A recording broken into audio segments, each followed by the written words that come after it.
안녕하세요, 템마치입니다. 지난 영상은 질문 하나를 남기며 마무리되었습니다. JP모건 CEO가 말한 대로 AI가 창출한 부가가치가 경쟁을 거쳐 결국 소비자에게 흘러간다면 흘러가지 않게 막을 수 있는 방법은 무엇인가? 이 화두에 대한 해답을 찾기 위해 올해 초 월스트리트에서는 흥미로운 심층 리서치가 진행되었습니다.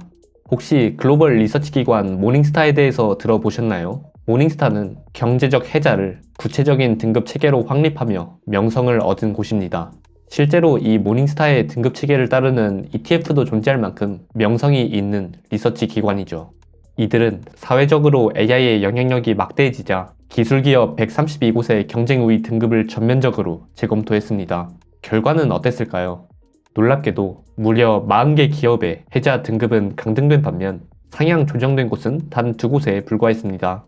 난공불락으로 여겨지던 와이드 모트 기업의 22곳이 철퇴를 맞았고 네로우 모트 기업 18곳의 등급 역시 강등당했습니다. 참고로 모닝스타가 정의한 네로우 모트는 향후 10년 이상 해자가 유지되어 초과 수익 지속 가능성이 높다. 그리고 와이드 모트는 10년은 확실하고 20년 이상 해자가 지속될 가능성이 높다는 의미라고 합니다.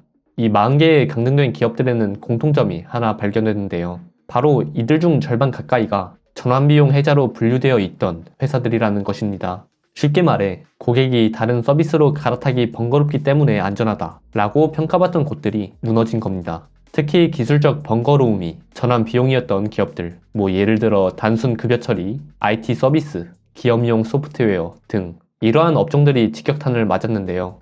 이는 인간의 단순 노동이나 반복적인 워크플로우를 수익화하던 비즈니스 모델이 AI 혁신에 가장 취약하게 노출되었다는 의미입니다. 여기까지는 다들 예상하셨을 겁니다. 그런데 이 리서치의 핵심은 데이터를 다루는 기업들에 있습니다. 데이터 기업들을 대상으로 한 같은 평가에서 모닝스타는 6개 기업의 최상위 해자 등급은 유지한 반면 두 기업의 해자는 완전히 박탈해 버렸습니다. 신기한 점은 이들 모두 금융 정보를 취급하고 구독 모델로 수익을 내며 수십 년간 업계를 주도해온 우량 기업들이었다는 점입니다. 같은 일을 하던 기업들이 같은 날 정반대의 성적표를 받았던 것이죠. 과연 이 그룹들을 가른 결정적 기준은 무엇이었을까요?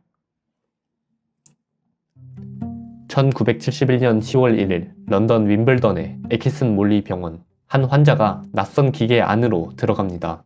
이는 인류 역사상 처음으로 살아있는 사람의 뇌 단면을 엑스레이로 들여다본 역사적인 순간이었습니다. 놀랍게도 이 혁신적인 기계를 발명한 곳은 기존의 의료기기 업체가 아니었습니다. 비틀즈의 음반을 팔던 영국의 레코드 회사 EMI였죠. EMI 사업부의 괴짜 엔지니어였던 고드프리 하우스필드는 물체를 얇게 썰어 단면을 보겠다라는 기발한 아이디어로 최초의 CT 스캐너를 탄생시켰고 이 공로를 인정받아 1979년 노벨 생리의학상까지 거머쥐게 됩니다. 하지만 정작 EMI는 이 혁신으로 큰 돈을 벌지 못했습니다. 발명 직후 EMI는 전 세계 병원에서 수요가 폭발하던 이 CT 스캐너의 유일한 독점 공급자가 됐지만 치명적인 약점이 있었는데요. 그들은 병원을 상대로 영업을 해본 적도 정밀 의료기기를 대량 생산해 본 적도 없었으며 방사선과 전문의들과의 네트워크도 전무했습니다. 반면 이 모든 것을 갖춘 기업은 따로 있었는데요. 바로 GE와 지멘스, 수십 년간 병원의 엑스레이 장비를 팔아온 회사들입니다.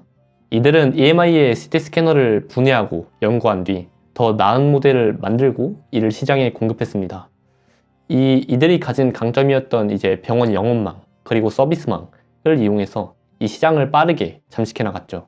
그 결과 EMI의 미국 시장 점유율은 1977년 40%로 정점을 찍은 뒤 곧바로 곤두박질 쳤는데요. 결국 1980년 EMI는 의료사업 부문을 GE의 헐값에 매각하게 됩니다.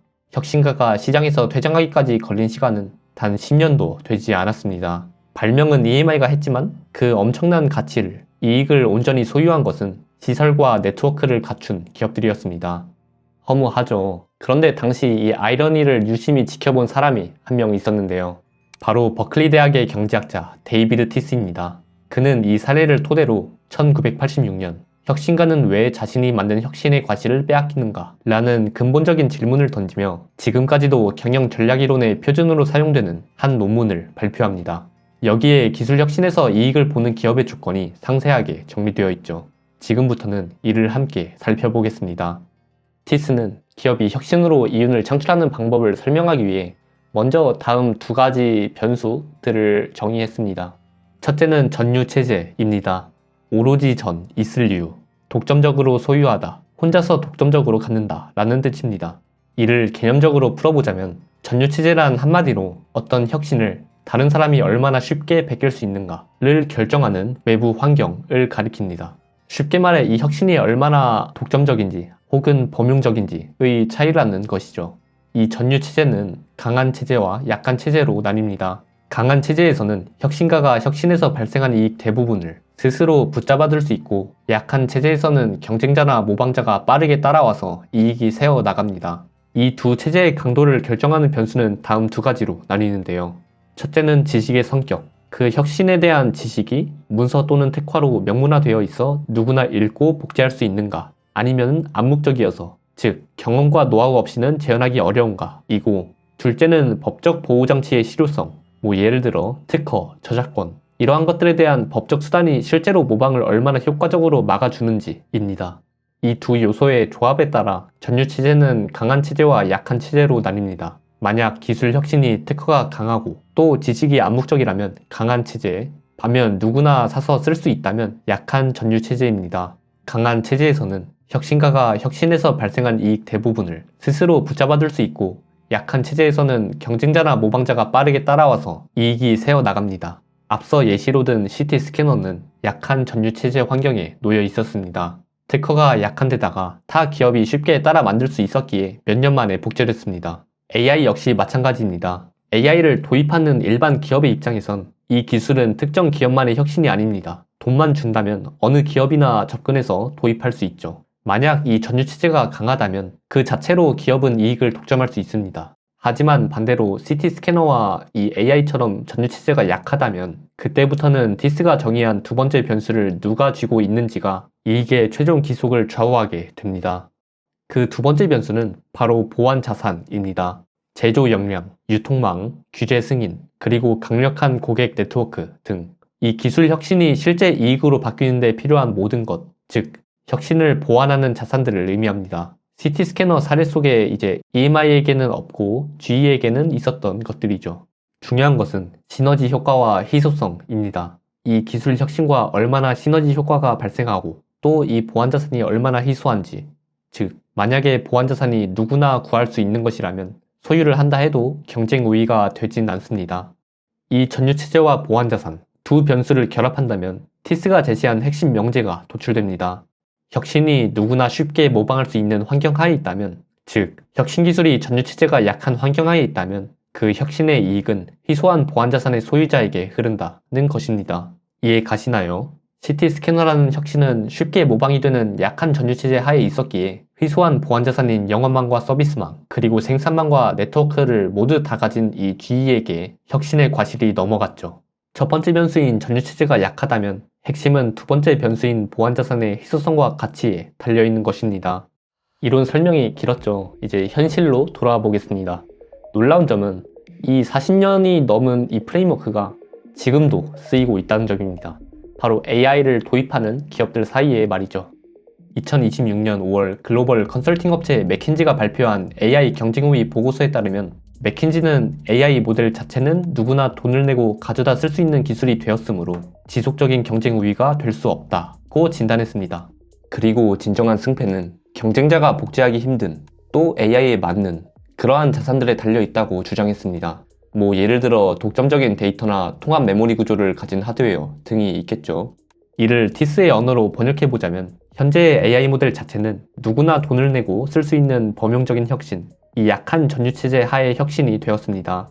그렇기에 그 AI와 결합하여 가치를 창출해내는 희소한 보안자산, 이 경쟁자가 쉽게 복제할 수 없는 AI와 시너지를 낼 보안자산이 압도적으로 중요해지는 것이죠.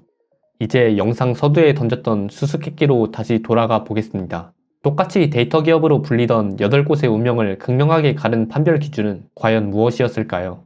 모닝스타가 해자 등급을 유지한 기업들의 평가 근거를 살펴보면 답은 명확해집니다. 예컨대 무디스와 같은 신용평가사의 데이터는 기업 경영진이 직접 제공하는 비공개 정보에 기반합니다.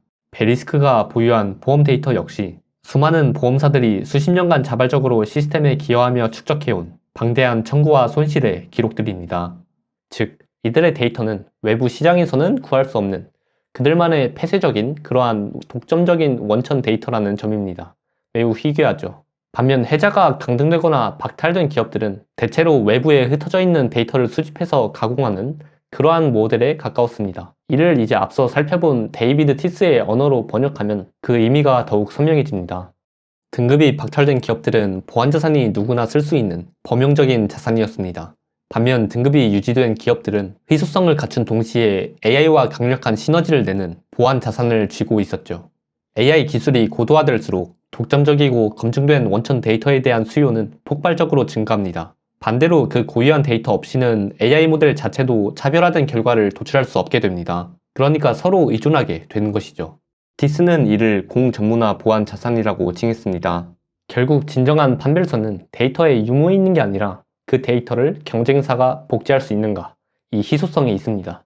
결론적으로 다가오는 AI 시대의 막대한 과실은 결코 특정 산업 전체에 골고루 떨어지지 않을 겁니다. 실제로 모닝스타의 재평가에서 갈린 것은 산업이 아니라 개별 기업이었습니다. 같은 데이터 회사인데 남이 만들 수 없는 기여형 보험 데이터라는 희소한 보안 자산을 가진 베리스크는 살아남았고, 반면 외부 데이터를 취합해 파는 범용적인 보안 자산을 가진 곳은 패자를 잃고 강등되었죠.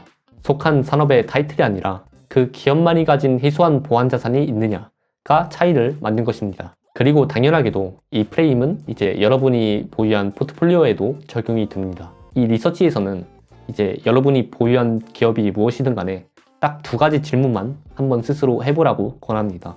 첫째, 모든 경쟁사가 같은 수준의 AI를 도입한다면 이 회사에 남는 보안 자산은 무엇인가? 그리고 둘째, 첫 번째 질문에 그 희소한 보안 자산이 존재한다면 그것은 지속 가능한가? 또한 기업의 통제 속에 있는가? 이 두 질문을 통과한 무언가가 있다면 그것이 바로 그 기업이 지닌 AI 혁신에 알맞는 희소한 보안 자산이자 AI 시대의 해자가 될 것입니다. 오늘 영상은 여기까지입니다. 시청해주셔서 감사합니다.